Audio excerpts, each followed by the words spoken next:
మన ఛానల్ ఏమన్నా డిలీట్ అయిపోతదేమో, డబ్బులు రావేమో, ఈ మ్యూజిక్ వాడుకున్నారు కాబట్టి డబ్బులంతా నాకు కూడా కావాలి. Hi friends, welcome to our channel. ఈరోజు మీ ముందుకి ఒక కొత్త వీడియోతో వచ్చాను. సో కాపీరైట్ క్లెయిమ్ అనేది యూట్యూబ్ ఛానల్లో కనపడిన వెంటనే టెన్షన్ మొదలైపోతుంది.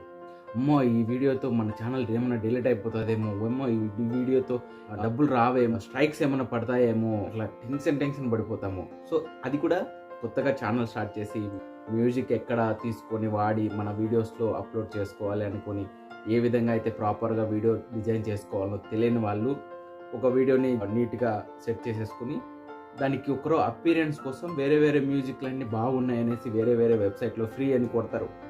ఫ్రీ బ్యాక్గ్రౌండ్ మ్యూజిక్ చాలా వరకు ఈ మ్యూజిక్ అన్ని డౌన్లోడ్ చేసేసుకొని వాటిని ఎడిటింగ్లో వీడియోలో అప్లోడ్ చేసేసి మన యూట్యూబ్లో అప్లోడ్ చేసేస్తారు.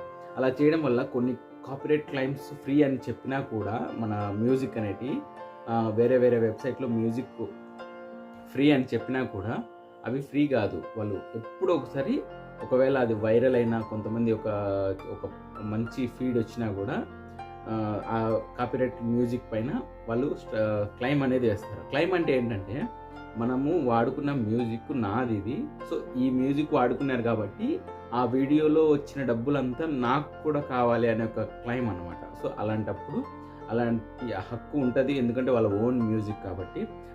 మీరు అలాంటి తప్పులు చేయకుండా నేను ఒక బెస్ట్ వే చెప్తాను చూడండి. ఎటువంటి మ్యూజిక్ బయట డౌన్లోడ్ చేసుకోవద్దండి, ఎక్కడ డౌన్లోడ్ చేసుకోవద్దండి. కొన్ని వేరే వెబ్సైట్స్ ఉంటాయి, కానీ వాటికి డబ్బులు పే చేస్తేనే మనకు ఒక లైసెన్స్ ఐడి ఇస్తారు. ఆ లైసెన్స్ ఐడి మనం యూట్యూబ్ డిస్క్రిప్షన్లో పెడితే మాత్రమే వాటికి కాపీరైట్ క్లెయిమ్ అనేది ఉండదన్నమాట. సో ఆ ప్రాసెస్ కూడా వద్దు, ఎందుకంటే మీరు కొత్తగా స్టార్ట్ చేశారు, నీట్గా నిలదొక్కోవాలనుకుంటే కన్నా కాపీరైట్ మ్యూజిక్ లేకుండా మన యూట్యూబ్ వాళ్ళే ప్రొవైడ్ చేస్తారనమాట. ఆ మ్యూజిక్ని ఎన్ని వీడియోలలో వాడుకున్నా కూడా మనకి ఎటువంటి క్లెయిమ్స్ రావు. మనకు జనరేట్ అయిన అమౌంట్ అనేది ప్రతి వీడియోకి మనకే వస్తుంది అనమాట. సో రేపు కానీ మొన్నటి కానీ ఆ మ్యూజిక్ ఎలా డౌన్లోడ్ చేసుకోవాలి, మ్యూజిక్ ప్రాపర్గా ఎలా డౌన్లోడ్ చేసుకోవాలో రేపు వీడియో చేస్తాను. కంప్లీట్గా చూడండి. ఈ వీడియోలో మాత్రము మనము ఆల్రెడీ మీకు కాపీరైట్ క్లెయిమ్ అనేది ఒకటి వచ్చింది. ఆ వచ్చిన కాపీరైట్ క్లెయిమ్ని మనము ఇమీడియట్గా, కొంతమంది అయితే వీడియో డిలీట్ చేసేస్తారు. సో అలా చేయకండి. వీడియో డిలీట్ చేయకుండానే రీప్లేస్ చేసేయండి. ఆల్రెడీ అప్లోడ్ చేసిన వీడియోలో ఎడిట్ చేయలేము కదా అనేసి మీరు చేయొచ్చు. అది యూట్యూబ్ వాళ్ళే ప్రొవైడ్ చేశారు. సో ఈ వీడియోలో ఆ ప్రాసెస్ అనేది ఏ విధంగా చేయాలో చూపిస్తాను. ఇక్కడ మన మొబైల్లో ఈ విధంగా గూగుల్ క్రోమ్ అనేది ఓపెన్ చేసుకోవాలన్నమాట. ఓపెన్ చేసుకొని studio.youtube.com అనే ఒక వెబ్సైట్లోకి వెళ్తే మనకు ల్యాప్టాప్లో ఏ విధంగా అయితే యూట్యూబ్ ఛానల్ ఓపెన్ అవుతుందో ఇక్కడ కూడా సేమ్ అలాగే క్రోమ్లో యూట్యూబ్ ఛానల్ అలా ఓపెన్ అవుతుంది అనమాట. సో ఈ విధంగా ఓపెన్ అయిన తర్వాత మీకు రైట్ సైడ్లో 3 చుక్కల కాడ కింద క్లిక్ చేస్తే అక్కడ మన ఛానల్ చూపిస్తుంది కింద. సో ఆ ఛానల్ మీద క్లిక్ చేస్తే వ్యూ ఛానల్ అని ఉంటుంది అక్కడ. సో ఆ వ్యూ ఛానల్ క్లిక్ చేసిన వెంటనే మనకి ఈ విధంగా లోపలికి ఎంటర్ అవుతుంది, ఛానల్ లోపలికి. ఇక్కడ కస్టమైజ్ ఛానల్ అని ఒకటి ఉంటుంది చూడండి, కస్టమైజ్ ఛానల్. సో ఇక్కడ మనం క్లిక్ చేయాలన్నమాట. ఇక్కడైతేనే మనం ఏ విధంగా అయినా మనం ఎడిట్ చేసుకోవచ్చు. లోపల ఎటువంటి వీడియోస్కైనా, కామెంట్స్కైనా, దేనికైనా మనం ట్యాగ్స్ అయినా ఏదైనా ఇక్కడ ఎడిట్ చేసుకోవడానికి వీలు ఉంటుంది అనమాట. సో ఇక్కడ క్లిక్ చేయండి. క్లిక్ చేసిన తర్వాత మనకు లోపలికి వెళ్తుంది. ఇంకా డీటెయిల్గా వీడియోస్ కానీ, కామెంట్స్ కానీ, అనలిటిక్స్ కానీ, వ్యూస్ కానీ అన్నీ చూపిస్తుంది అనమాట.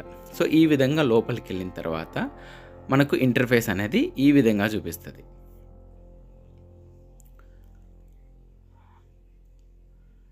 ఇక్కడ ఇంటర్ఫేస్ ఈ విధంగా చూపించిన తర్వాత లెఫ్ట్ సైడ్ అన్ని ఆప్షన్స్ ఉంటాయి.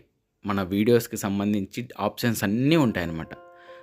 అనలిటిక్స్ కానీ, వ్యూస్ కానీ, కామెంట్స్ కానీ, కాపీరైట్ క్లెయిమ్స్ కానీ, అమౌంట్ కానీ, ఎఫెక్ట్స్ కానీ, మ్యూజిక్ కానీ, ఇక్కడ లెఫ్ట్ సైడ్ ఇవన్నీ ఆప్షన్స్ ఉన్నాయన్నమాట. సో ఇక్కడ ఉన్న వాటిలో మనం ఈరోజు ప్రజెంట్ మనం కాపీరైట్ క్లెయిమ్ గురించి కదా మాట్లాడేది. సో మనం వీడియోస్లోకి వెళ్దాం. ఇక్కడ కంటెంట్లోకి వెళ్తే మన వీడియోస్ అన్నీ చూపిస్తుంది. సో మనకు అన్ని వీడియోస్ చూపించి, ఒకవేళ మీరు చాలా రోజుల నుంచి ఒక 30, 50, 100 వీడియోలు చేశారు, ఆ 100 వీడియోలలో వేటికి కాపీరైట్ వచ్చిందో కూడా చెక్ చేసుకోండి. మీరు అప్పుడప్పుడు 6 మంత్స్కి ఒకసారన్నా వీడియోస్ అన్నీ క్రాస్ చెక్ చేసుకోండి. మనకు తెలియకుండా కాపీరైట్ క్లెయిమ్ అనేది క్లెయిమ్ అవుతుంది. డాలర్ సింబల్ ఎనేబుల్ ఉండదు. సో ఇలా కాపీరైట్ క్లెయిమ్స్ అనేటివి మానిటైజేషన్ అయిపోయిన తర్వాత వస్తే అమౌంట్ రాదు. సో ఆ అమౌంట్ మానిటైజేషన్ కాకముందు మీకు ఇలాంటి క్లెయిమ్ వస్తే కన్నా అమౌంట్ అని కాదు, మనకు ఎఫెక్ట్ అవుతుంది. సో అలాంటప్పుడు ఎప్పటికైనా చూసుకోండి. ఇక్కడ చూడండి, ఈ రోలో మనకు దానికి సంబంధించిన డీటెయిల్స్ అన్నీ ఉంటాయన్నమాట. సో మనము వ్యూస్ కానీ లైక్స్ కానీ అన్నీ ఇక్కడే చూసుకోవచ్చు. ఎప్పుడు పబ్లిష్ చేశాము అన్ని డీటెయిల్స్ ఉంటాయి. అదేవిధంగానే ఇక్కడ పబ్లికా, ప్రైవేటా, అన్‌లిస్టెడ్ అన్ని డీటెయిల్స్ ఉంటాయి. సో వీటిలో ఈ రోలో విజిబిలిటీ అని ఒకటి కాలమ్ ఉంటుంది. ఆ విజిబిలిటీలో మనకు నార్మల్గా ఉంటే ఏమీ కాదు నన్ అని. సో అలా కాకుండా ఇక్కడ ఇదే కాలంలో మనకు కాపీరైట్ అనేది చూపిస్తుంది. ఇక్కడ నేను నా వీడియోస్ అన్నిటికీ ఒకసారి చెక్ చేస్తున్నా. సో ఇక్కడ రైట్ కింద కార్నర్లో మనకు యారో మార్క్ ఉంటుంది. సో ఫస్ట్ 30 వీడియోస్ చూపిస్తుంది, తర్వాత నెక్స్ట్ 30 వీడియోస్ చూపిస్తుంది. సో ఇక్కడ చూడండి, ఈ విధంగా మనం క్లిక్ చేస్తూ వీడియోస్ అన్ని చెక్ చేస్తే కనుక ఇక్కడ నాకు ఒక వీడియోకి కాపీరైట్ క్లెయిమ్ అనేది పడింది. సో అక్కడ డాలర్ సింబల్ కూడా చూడండి రెడ్ కలర్లో పడింది. సో దానికి అమౌంట్ అనేది జనరేట్ అవ్వదన్నమాట వ్యూస్ వచ్చినా కూడా. సో అలాంటప్పుడు వాటిని నేను వేరే రకంగా, నాకు డబ్బులు కావాలి కదా ప్రతి వీడియో పైన, కనీసం సింగిల్ పైసా అయినా మనకు కాపీరైట్ పైన వాళ్ళకి వెళ్ళిపోకుండా మనకు రావాలి కాబట్టి వాటిని డిజేబుల్ చేయాలన్నమాట. సో ఇక్కడ మనము ఎలిజిబిలిటీ పక్కన రైట్ కాపీరైట్ కింద క్లిక్ చేస్తే కనుక సీ డీటెయిల్స్లోకి కనిపిస్తుంది. ఆ సీ డీటెయిల్స్లోకి వెళ్తే ఈ విధంగా కాపీరైట్ డీటెయిల్స్ అనేటివి చూపిస్తుంది అనమాట. ఇక్కడ ఏం చెప్తుందంటే video cannot be monetised, the content ID claim on your video doesn't effect channel, this is not a copyright strike. So copyright claim వేరు, కాపీరైట్ స్ట్రైక్ వేరు. సో ఇక్కడ కాపీరైట్ క్లైమ్ అనేది డబ్బులు మాత్రమే మనకి ఇవ్వదు. సో ఆ మ్యూజిక్ వాడిన వాళ్ళకి దీనిపైన జనరేట్ అయిన అమౌంట్ క్లైమ్ చేసుకునే హక్కు ఉంటుంది. సో ఇక్కడ చూడండి, నాకు ఇక్కడ చూపించినట్లుగా ఆ వైట్గా బాక్స్ మాదిరి ఉంది కదా రెడ్ లైన్కి, అక్కడ మాత్రమే కాపీరైట్ సాంగ్ అనేది నేను ప్లే చేశాను అనమాట. సో ఇది నాకు తెలియక ఫస్ట్లో అలా చేయడం వల్ల జరిగింది. సో ఆ సాంగ్ అనేది నేను ఇప్పుడు మ్యూట్ చేసేయచ్చు, అంటే ఇక డిలీట్ చేసేయచ్చు. డిలీట్ చేస్తే కానీ ఆ వీడియో చూసే వాళ్ళకి సైలెంట్గా ఉంటుంది. సో సైలెంట్గా ఉంటే కూడా ఏం లేదు ఇందులో అనేసి వాళ్ళు ఆ వీడియోని చూడరు. అలా కాకుండా ఇక్కడ మనం సీ డీటెయిల్స్లోకి వెళ్తే కన్నా, ఆప్షన్స్లోకి వెళ్తే కన్నా 4 ఆప్షన్స్ ఉంటాయి. Erase song, replace song, trim out segment, dispute అనేసి ఉంటుంది. సో వీటిలో రీప్లేస్ సాంగ్ అనేది మీరు సెలెక్ట్ చేసుకోండి. ఎరేజ్ సాంగ్ అంటే టోటల్గా ఆ సాంగ్ అనేది డిలీట్ అయిపోతుంది, అది మ్యూట్లో ఉంటుంది అనమాట. ట్రిమ్ అవుట్ సిగ్మెంట్ అంటే కన్నా వీడియోతో పాటు ఆడియో కూడా వెళ్ళిపోతుంది అనమాట. సో రిజాల్వ్ ద క్లైమ్ అనేసి cutout both the video and audio రెండు వెళ్ళిపోతుంది. ఇక్కడ ట్రిమ్ అవుట్ సిగ్మెంట్ అంటే రీప్లేస్ అంటే ఆ సాంగ్ ప్లేస్లో ఇంకొక ప్లేస్ రీప్లేస్ చేయొచ్చు. ఎరేజ్ సాంగ్ అంటే డిలీట్ చేసేచ్చు, సాంగ్ మాత్రం లేకుండా మ్యూట్ అయిపోతుంది. సో మనకు అలా కాకుండా మనకి మ్యూజిక్తో రీప్లేస్మెంట్ బెస్ట్ కదా. సో అలా క్లిక్ చేస్తే మనకి ఇంటర్ఫేస్ అనేది ఇక్కడ ఇలా ఓపెన్ అవుతుంది. సో ఇక్కడ చూడండి, ఆల్ ట్రాక్స్ అనేటివి ఇక్కడ ఉంటుంది. యువర్ లైబ్రరీ అనేది ఇక్కడ ఉంటుంది. ఆల్ ట్రాక్స్ అంటే యూట్యూబ్లో కాపీరైట్ క్లైమ్ లేని మ్యూజిక్ అన్నీ అక్కడ ఉంటాయి. యువర్ లైబ్రరీ అంటే ఆ కాపీరైట్ క్లైమ్ లేని సాంగ్స్లో మీరు ఎప్పుడన్నా లైక్ చేసి పెట్టుకుని ఉంటారు, ఈ సాంగ్ బాగుంది, ఈ సాంగ్ బాగుంది, ఈ సాంగ్ బాగుంది, ఈ సాంగ్ బాగుంది అని. సో వింటూ అప్పుడప్పుడు ఈ విధంగా నేను కొన్ని సాంగ్స్ అనేటివి అప్పుడెప్పుడో లైక్ చేసి పెట్టుకున్నా. ఆ సాంగ్స్లో ఇవన్నీ నాకు నచ్చినటివి. సో వీటిలో ఏదో ఒకటి అక్కడ ప్లే చేస్తే మనకి ఏది నచ్చితే అది మనము అక్కడ యాడ్ అనే సింబల్ ఉంది చూడండి, ఆ యాడ్ అనే సింబల్ నొక్కిన వెంటనే ఇక్కడ వీడియోలో ఎక్కడైతే మన కాపీరైట్ వీడియో ఆడియో ఉందో అక్కడ ఆ ప్లేస్ అనేది రీప్లేస్ అవుతుంది అనమాట. సో రీప్లేస్ అయిపోయినాక, లేదు ఈ సాంగ్ నచ్చలేదంటే పైన మళ్ళీ అక్కడ రిమూవ్ అనేది ఒక ఆప్షన్ వచ్చింది చూడండి, ఆ రిమూవ్ నొక్కి వేరే సాంగ్ కూడా ప్లేస్ చేసుకోవచ్చు అనమాట.